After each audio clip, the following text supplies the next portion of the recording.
ഗ്രീഷ്മയ്ക്ക് ലഭിച്ചത് അധിക ശിക്ഷയെന്നാണ് മുൻ ഹൈക്കോടതി ജഡ്ജി കമാൽ പാഷ പറയുന്നത്. അതിനെതിരെ വലിയ വിമർശനങ്ങളൊക്കെ ഉയരുന്നുണ്ട്. കാരണം ഒരു ചെറുപ്പക്കാരൻ്റെ ജീവൻ ഇത്ര വിലയെ അദ്ദേഹം കൽപ്പിക്കുന്നുള്ളൂ എന്നൊക്കെ ചോദിച്ച് പലരും രംഗത്തെത്തുന്നുണ്ട്. ഇപ്പോൾ ഗ്രീഷ്മയ്ക്ക് തൂക്കുകയറിൽ നിന്ന് ഗ്രീഷ്മയെ പുല്ലുപോലെ ഞാൻ ഇറക്കിക്കൊണ്ടുവരും, ഗ്രീഷ്മയ്ക്ക് ഒന്നും സംഭവിക്കാൻ പോകുന്നില്ല, ഈ കേസ് നിലനിൽക്കുക പോലും ചെയ്യില്ല എന്നാണ് അഡ്വക്കേറ്റ് ആളൂർ, ക്രിമിനൽ വക്കീലായ ആളൂർ പറയുന്നത്. ആളൂർ ഇപ്പോൾ ഗോവിന്ദസ്വാമി ഉൾപ്പെടെയുള്ള പല പീഡന കേസുകളിലും പ്രതികൾക്ക് വേണ്ടി ഹാജരാകുന്ന ഒരു വക്കീലാണ്. ആളൂരൊക്കെ വിചാരിച്ചാൽ ഗ്രീഷ്മയെ രക്ഷപ്പെടുത്താൻ കഴിയുമോ? ഇപ്പോൾ ഈ ആളൂർ ഒരുപക്ഷെ ഈ കേസുമായി രംഗത്ത് വന്നേക്കുന്നത് സെൻസേഷനായ കേസുകൾ ഏറ്റെടുത്തുകൊണ്ട് വളരെയധികം പബ്ലിസിറ്റി നേടുക, അതല്ലേ? അതാണ് ആളൂർ പല കേസുകളിലും ഇടപെട്ട് നമ്മൾ കണ്ടിട്ടുള്ളത്. ആളൂരിനെ മാറ്റി നിർത്തുക. ഗ്രീഷ്മയുടെ കേസ് മാത്രം എടുത്താൽ ഗ്രീഷ്മയ്ക്ക് നൽകിയ വിധി എന്ന് പറയുന്നത് തൂക്കുകയറാണ്. അതായത് അപൂർവങ്ങളിൽ അപൂർവമായ ഒരു കുറ്റകൃത്യം ചെയ്തു എന്നാണ് പറയുന്നത്. പക്ഷേ പല മേഖലകളിൽ നിന്ന് ഉയർന്നു വരുന്ന ഒരു ആരോപണം അപൂർവങ്ങളിൽ അപൂർവം എന്ന് പറയാൻ പറ്റുന്ന രീതിയിലുള്ളൊരു കേസല്ല ഗ്രീഷ്മയുടേത്. മാത്രമല്ല ഗ്രീഷ്മയ്ക്ക് ഈ വധശിക്ഷ നൽകുന്നതിനോട് പലർക്കും യോജിപ്പില്ലായിരുന്നു. കാരണം ഏറ്റവും മൃഗീയമായ രീതിയിലുള്ള സംഭവങ്ങൾ ഉണ്ടാകുമ്പോഴോ അങ്ങേയറ്റം നമുക്ക് അംഗീകരിക്കാൻ പറ്റാത്തതെന്ന് ചിന്തിക്കാൻ കഴിയുന്നതായ സംഭവങ്ങൾ മാത്രമേ വധശിക്ഷ വിധിക്കാൻ പാടുള്ളൂ എന്ന് സുപ്രീം കോടതിയുടെ നിർദ്ദേശമുണ്ട്. അതുകൊണ്ട് തന്നെ ഹൈക്കോടതി പലപ്പോഴും ഒട്ടുമിക്ക കേസുകളിലും പരമാവധി ശിക്ഷയായി ജീവപര്യന്തമാണ് നൽകുന്നത്. അത് ഇരട്ട ജീവപര്യന്തം വരെ നൽകാം. നമുക്ക് ഈ പെരിയ ഇരട്ട കൊലപാതക കേസ് കണ്ടാം. ഇവിടെ ഈ ഗ്രീഷ്മ ചെയ്ത കൊലപാതകം ചെറുതാണെന്നോ ഗ്രീഷ്മ ചെയ്ത പ്രവൃത്തി ചെറുതാണെന്നോ നമ്മൾ കാണിക്കുന്നില്ല. പക്ഷേ ഒരു സംശയം, ഷാരോൺ എന്ന് പറയുന്ന യുവാവിനെ കൊലപ്പെടുത്തിയ ഗ്രീഷ്മ ആ ഉദ്ദേശം നടപ്പാക്കിയത് അല്ലെങ്കിൽ തൻ്റെ ആ പ്രവൃത്തി ചെയ്തത് തന്നെ ജീവിക്കാൻ അനുവദിക്കുന്നില്ല. തൻ്റെ സ്വകാര്യ ദൃശ്യങ്ങളടക്കം അവൻ പരസ്യപ്പെടുത്തും. അപ്പോൾ ഈ സ്വകാര്യ ദൃശ്യങ്ങൾ എങ്ങനെ കിട്ടി എന്നുള്ളൊരു ചോദ്യം അവിടെ നിൽക്കുന്നുണ്ട്. കാരണം രണ്ടുപേരും കൂടെ ഒരുമിച്ച് സമ്മതിച്ച് ചില സ്വകാര്യ നിമിഷങ്ങളാണല്ലോ. അപ്പോൾ അവിടെ വെച്ചിട്ടാണ് ഈ ഷാരോൺ അത് ദുരുപയോഗം ചെയ്യും. മാത്രമല്ല ഷാരോണിനെ തള്ളിക്കളഞ്ഞിട്ട് മറ്റൊരാളെ വിവാഹം ചെയ്യാനാണ് ഇവൾ തീരുമാനിക്കുന്നത്. പക്ഷേ ഇവൾക്ക് മനസ്സിലായി ഷാരോൺ ഒഴിഞ്ഞു പോയില്ല. പിന്നെ അടുത്ത ശ്രമം ഷാരോണിനെ കൊല്ലുക എന്നുള്ള. അപ്പോൾ കൊല്ലുമ്പോൾ അത് ആർക്കും സംശയം തോന്നാത്ത രീതിയിലായിരിക്കണം അത് എന്നിവൾ തീരുമാനിക്കുകയും ചെയ്തു. ഇതിൻ്റെ അടിസ്ഥാനത്തിലാണ് ഈ കൊലപാതകങ്ങളൊക്കെ നടന്നത്. പക്ഷേ ഇപ്പോഴും പറയുന്നത് അപൂർവങ്ങളിൽ അപൂർവം എന്ന് വിളിക്കാവുന്ന തരത്തിലുള്ളൊരു കേസ് അല്ല ഈ ഗ്രീഷ്മയുടെ. അതുകൊണ്ട് തന്നെയാണ് ഈ കേസിൽ ഈ എന്താ പറയുക കൊലക്കുറ്റം ചുമത്തി അല്ലെങ്കിൽ തൂക്കുകയർ വേണം എന്നുള്ള ഒരു നിലപാട് ശരിയല്ല എന്ന് പല ഭാഗത്തു നിന്നും അഭിപ്രായം വരുന്നത്. ഇപ്പോൾ കെമാൽ പാഷ ഉൾപ്പെടെയുള്ളവർ പറയുന്നത് ഇതിനകത്തുനിന്ന് സുഖമായിട്ട് ഈ പെൺകുട്ടി ഊരി വരുമെന്നാണ്. നമുക്കറിയാമല്ലോ നമ്മുടെ നാട്ടിലെ ജനങ്ങളുടെ ഒരു വികാരം, രോഷം എന്ന് പറയുന്നത് സ്വാഭാവികമായും നീതിപീഠവും കാണുന്നതല്ലേ. മാധ്യമങ്ങളിൽ തുടർച്ചയായി വാർത്ത വരുന്നു. ഷാരോണിനെതിരെ ഗ്രീഷ്മ ചെയ്ത പ്രവർത്തികൾ, അവളുടെ വീട്ടുകാർ ചെയ്ത സഹായങ്ങൾ, ഇതൊക്കെ തന്നെ മാധ്യമങ്ങളിൽ വാർത്തയായി വരുന്നു, ചാനലുകളിൽ വലിയ റിപ്പോർട്ടായി വരുന്നു, ഓൺലൈൻ മീഡിയയിൽ വലിയ ചർച്ചകളാകുന്നു. ഇതൊക്കെ തന്നെ നീതിപീഠത്തെയും സ്വാധീനിക്കുന്നുണ്ടോ എന്ന് ചോദിച്ചാൽ നമുക്ക് ചില സംശയങ്ങളുണ്ടാകാം. കാരണം അത്രത്തോളം ജനരോഷം ഒരു പെൺകുട്ടിക്കെതിരെ ഒരു കേസിൽ ഉണ്ടാവുകയും ചെയ്താൽ ആ കേസിൽ പ്രതിക്ക് ഒരു പരമാവധി ശിക്ഷ വിധിച്ചാൽ എങ്ങനെയായിരിക്കും നാട്ടുകാർ സ്വീകരിക്കാം? വളരെ സന്തോഷമാണ്. അർഹിക്കുന്ന കുറ്റത്തിന് അർഹിക്കുന്ന ശിക്ഷ തന്നെ കിട്ടി. അപ്പോൾ ഇവളെപ്പോലെ ഒരു പെൺകുട്ടി ഇനി ഒരിക്കലും ഇത്തരം കാര്യങ്ങൾ ചെയ്യാൻ പാടില്ല, ഇത് സമൂഹത്തിന് വലിയ മാതൃകയാണെന്ന് പറഞ്ഞിട്ട് ആ നീതിപീഠത്തെ നമ്മൾ അഭിനന്ദിക്കുകയും നമ്മൾ അവരോട് കൂടെ നിൽക്കുകയൊക്കെ ചെയ്യും. ആ ജഡ്ജിയെ ഉൾപ്പെടെ നമ്മൾ കൈയടിച്ച് സ്വീകരിക്കും. പക്ഷേ ആ ജഡ്ജിക്ക് ഉൾപ്പെടെ അറിയാം എന്ത് ശിക്ഷ നൽകിയാലും അതിനു മേൽ അപ്പീൽ എന്ന് പറഞ്ഞിട്ട് ഹൈക്കോടതിയിൽ പോകും. ഹൈക്കോടതിയിൽ പോകുമ്പോൾ തൂക്കുകയറാണ് വിധിച്ചതെങ്കിൽ അതിന് സ്വാഭാവികമായിട്ടും ഒരു ഇളവ് ലഭിക്കാൻ സാധ്യതയുണ്ട്.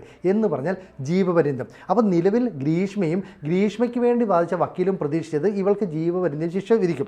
അങ്ങനെയാണെങ്കിൽ ഒരു ജീവപര്യന്തം ശിക്ഷ വിധിക്കുമ്പോൾ വിദ്യാഭ്യാസമുള്ള പെൺകുട്ടി എന്ന നിലയിൽ ഇവൾക്ക് ഈ ഓഫീസ് ജോലികളൊക്കെ നൽകാം. ജയിലിൽ ശിക്ഷ വിധി ജയിൽ ശിക്ഷ അനുഭവിക്കുമ്പോൾ തന്നെ ജോലി ചെയ്യണം. അപ്പോൾ ഓഫീസ് മുറിയിലെ ജോലിയൊക്കെ ചെയ്യുമ്പോൾ നല്ല നടപ്പ് ഇവൾ എന്തായാലും ചെയ്യും. കാരണം ഇവൾ വിദ്യാഭ്യാസമുള്ള കുട്ടിയാണ്, വായിക്കാനൊക്കെ അറിയാം. അപ്പം നല്ല നടപ്പൊക്കെ നടത്തി അല്ലെങ്കിൽ നല്ല രീതിയിലാണ് പെരുമാറുന്നത് എന്നതുകൊണ്ട് തന്നെ ആ ശിക്ഷയിൽ ഇളവ് വരാം. എന്ന് പറഞ്ഞാൽ ഒരു 14 വർഷം കഴിയുമ്പോൾ ഒരു പക്ഷേ ഇവൾക്ക് ജയിൽ മോചിതയാകാം. എന്ന് പറഞ്ഞാൽ 24 വയസ്സുള്ള ഗ്രീഷ്മ 38 വയസ്സാകുമ്പോഴേക്കും ജയിലിന് പുറത്തു വരാം. പിന്നീട് അവൾക്ക് ജീവിതത്തിലേക്ക് തിരിച്ചു പോകാം. ഇതാണ് സമൂഹം കണക്ക് കൂട്ടുന്നത്. അപ്പോൾ അങ്ങനെയല്ല കണക്കുകൂട്ടൽ. ഇവളെ തൂക്കുകയറിന് വിധിക്കുകയാണെന്നാണ് ഈ നീതിപീഠം ഉത്തരവിട്ടത്. അപ്പം നീതിപീഠം എന്ത് ഉത്തരവിട്ടാലും നമുക്കതിനെ മാനിക്കുക നിവർത്തിയുള്ളൂ. അപ്പോൾ ഇവിടെ ആളൂർ പറയുന്നത് അങ്ങനെയല്ല എന്ന് പറയുന്നതിനോട് ചില നിയമവിദഗ്ധരും യോജിക്കുന്നുണ്ട്. കാരണം ഇതിന് വധശിക്ഷ നൽകാൻ മാത്രമുള്ള ഒരു ക്രൂരകൃത്യമാണെന്ന് പറയാൻ പറ്റില്ല. ഇതിന് പരമാവധി ജീവപര്യന്തമേ നൽകാൻ പാടുള്ളൂ. സുപ്രീം കോടതിയുടെ നിർദ്ദേശം അനുസരിച്ചാണെങ്കിൽ അതേ പാടുള്ളൂ. ഇതേ ദിവസം തന്നെ ആർജിക്കർ ആശുപത്രിയിൽ ഉണ്ടായ സംഭവം, ഒരു ഡോക്ടറെ ക്രൂരമായി ബലാത്സംഗം ചെയ്ത് കൊന്നു. ആ പ്രതിക്ക് ജീവപര്യന്ത ശിക്ഷയാണ് നല്ലത്. അപ്പോൾ ഈ രണ്ട് വിധിയും വെച്ച് കമ്പയർ ചെയ്യുകയും ചെയ്തു. അപ്പോൾ എന്തായാലും ആളൂർ ഈ രംഗത്തേക്ക് വരുന്നു എന്നുള്ളത് അയാൾക്കൊരു പബ്ലിസിറ്റിക്ക് വേണ്ടിയിട്ടായിരിക്കും. പക്ഷേ ഗ്രീഷ്മയ്ക്ക് ഈ തൂക്കുകയർ ഒഴിവാക്കി അല്ലെങ്കിൽ ഒരു പക്ഷേ ഈ ജീവപര്യന്തമായ ശിക്ഷ മാറാനുള്ള സാധ്യത ഒട്ടും കുറച്ച് കാണണ്ട. നമുക്ക് അങ്ങനെയല്ലേ വിലയിരുത്താൻ പറ്റുള്ളൂ. തീർച്ചയായിട്ടും അങ്ങനെ തന്നെയാണ്. ഇപ്പോൾ സിനിജി പറഞ്ഞതുപോലെ ആളൂര് പല കേസുകളും ഏറ്റെടുക്കുന്നത് പബ്ലിസിറ്റിക്ക് വേണ്ടിയാണ്. ആ കേസിൻ്റെ എനിക്ക് തോന്നുന്നു നരബലി കേസൊക്കെ ആളൂരിനെ സമീപിച്ചു എന്നൊക്കെ പറഞ്ഞു. ആ സമയത്ത് വലിയ രീതി ആളൂരാണ് ആ കേസ് ഏറ്റെടുത്തത്. വലിയ രീതിയിൽ പബ്ലിസിറ്റിയൊക്കെ കിട്ടിയിരുന്നു. അതുപോലെ തന്നെയാണ് ഗോവിന്ദചാമി കേസും ഒക്കെ ആളൂരാണ്. മറ്റേ പെരുമ്പാവൂരിലെ നിയമ വിദ്യാർത്ഥിയുടെ കേസും ഒക്കെ ഏറ്റെടുത്തത് ആളൂരാണ്. അപ്പോൾ പബ്ലിസിറ്റിക്ക് അപ്പുറം ആളൂർ ഏറ്റെടുക്കുന്ന കേസുകളൊക്കെ എല്ലാവർക്കും ജീവപര്യന്തമാണ്. വളരെ ക്രൂരമായാണ് പെരുമ്പാവൂരിലെ നിയമ വിദ്യാർത്ഥിയെ കൊലപ്പെടുത്തിയത് എന്ന് പറയുന്നുണ്ട്. പക്ഷെ ആ പ്രതിയായ അമീറിനും വലിയ ശിക്ഷയാണ് കിട്ടിയത്. അപ്പോൾ തീർച്ചയായിട്ടും ഇതൊരു പബ്ലിസിറ്റി എന്ന് പറയുമ്പോഴും ചില നിയമവിദഗ്ധർ പറയുന്നു ഇത് നിലനിൽക്കില്ല. ഈ കേസിലെ പല കാര്യങ്ങളും ഗ്രീഷ്മയ്ക്ക് അനുകൂലമായി വരാനുള്ള സാധ്യതയുണ്ട്. ഇതിപ്പോൾ ജനവികാരം കൂടി കണക്കിലെടുത്തുകൊണ്ട് വന്ന ഒരു വിധിയാണ്. അതിനപ്പുറം ഗ്രീഷ്മ രക്ഷപ്പെടാനുള്ള പഴുതുകളെല്ലാം അതിലുണ്ട് എന്നൊക്കെ പല നിയമവിദഗ്ധരും പറയുന്നുണ്ട്. ഇപ്പോൾ കമാൽ പാഷ ചോദിച്ചതുപോലെ അവൻ വെറുതെ ചെന്ന് കയറിയതാണോ, അവൻ്റെ ഉദ്ദേശം എന്തായിരുന്നു എന്ന് തിരിച്ചറിയേണ്ടത്. ഇതൊരു പെൺകുട്ടി ആയതുകൊണ്ടാണ് അവൾക്ക് ഇത്ര വലിയ ശിക്ഷ കിട്ടണമെന്ന് സമൂഹം ആഗ്രഹിച്ചത്. പലരെയും ബലാത്സംഗം ചെയ്യുമ്പോഴും കൂട്ടക്കൊല നടത്തുമ്പോഴുമെന്നും അവർക്കൊന്നും മരണശിക്ഷ വിധിക്കണമെന്ന് പലരും അല്ലെങ്കിൽ മരണശിക്ഷ കിട്ടണമെന്ന് പലരും ആഗ്രഹിക്കാത്തത് എന്തുകൊണ്ടാണ് എന്നൊക്കെയുള്ളൊരു ചോദ്യം അവിടെ ഉണ്ട്. ഇവിടെ ജഡ്ജ് നോക്കിയത് ഈ പറയും പോലെ എം എ ബഷീർ അദ്ദേഹം ബഹുമാനപ്പെട്ട ജഡ്ജ് അദ്ദേഹം പറയുകയുണ്ടായി, മാധ്യമങ്ങളുടെയോ ഒരു സമൂഹത്തിൻ്റെയോ വികാരങ്ങൾ കണക്കിലെടുത്തല്ല ഞാൻ ഈ വിധി പുറപ്പെടുവിക്കുന്നത്, ഈ ശിക്ഷ വിധിക്കുന്നത്. ഞാൻ കൃത്യമായി കാര്യങ്ങൾ ഓരോന്നായി എണ്ണി പറഞ്ഞുകൊണ്ടാണ് അദ്ദേഹം ഗ്രീഷ്മയ്ക്ക് ഈ ശിക്ഷ കിട്ടുന്നത് ഒരുപക്ഷെ ഷാരോണിന് സഹിക്കുന്നുണ്ടാകില്ല, അദ്ദേഹം ഇത് ആഗ്രഹിക്കുന്നുണ്ടാകില്ല എന്ന് പറഞ്ഞുകൊണ്ടാണ് അദ്ദേഹം തുടങ്ങിയത്. മാത്രമല്ല 11 ദിവസം ജലപാനം പോലും ഇല്ലാതെയാണ് ആ യുവാവ് മരിച്ചത് എന്നുള്ളതും വളരെ ക്രൂരമായ മനസ്സാണ് ഗ്രീഷ്മയ്ക്ക് എന്നുള്ളതും ഒക്കെ പറഞ്ഞുകൊണ്ടാണ് ഈ വിധിന്യായം അദ്ദേഹം വായിച്ചു കേൾപ്പിച്ചതും പിന്നീട് ശിക്ഷ വിധിച്ചതുമൊക്കെ. അപ്പോൾ തീർച്ചയായിട്ടും വധശിക്ഷ പറഞ്ഞുവെങ്കിലും ഗ്രീഷ്മ ഇപ്പോൾ അപ്പീലിനായി മേൽക്കോടതിയെ സമീപിക്കാൻ ഒരുങ്ങുകയാണ്. തീർച്ചയായിട്ടും നല്ലൊരു വക്കീൽ വന്നാൽ ഒരുപക്ഷെ ഈ ജീവപര്യന്തം പോലും കിട്ടാതെ ഗ്രീഷ്മ പുറത്തിറങ്ങി വരാം എന്ന് പലരും പറയുന്നുണ്ട്. അതിൽ എത്രത്തോളം സത്യമുണ്ട്? കാരണം ഇത്രയും സ്ട്രോങ് ആയിട്ടുള്ള ഒരു കുറ്റപത്രമാണ് പോലീസ് സമർപ്പിച്ചിരിക്കുന്നത്. അപ്പോൾ ഈ പല തെളിവുകളും, കാരണം ഒരു സാക്ഷികളുമില്ലാത്ത ഒരു കേസാണ് ഇതെന്നാണ് പറയുന്നത്. അതിൽ പല രീതിയിലുള്ള കാര്യങ്ങൾ പോലീസ് കണ്ടെത്തിക്കൊണ്ടാണ് ഈ കേസ് കൃത്യമായി പോലീസിന് കുറ്റപത്രം സമർപ്പിക്കാൻ കഴിഞ്ഞതു എന്ന് പറയുന്നു. അപ്പോൾ ഈ ഗ്രീഷ്മ നിർവികാരമായി ഒരു കൂസലുമില്ലാതെയൊക്കെ ഇരിക്കുമ്പോൾ ഗ്രീഷ്മയ്ക്ക് ഉറപ്പുണ്ടാകാം താൻ ധൈര്യമായി പുറത്തിറങ്ങുമെന്നുള്ളത്.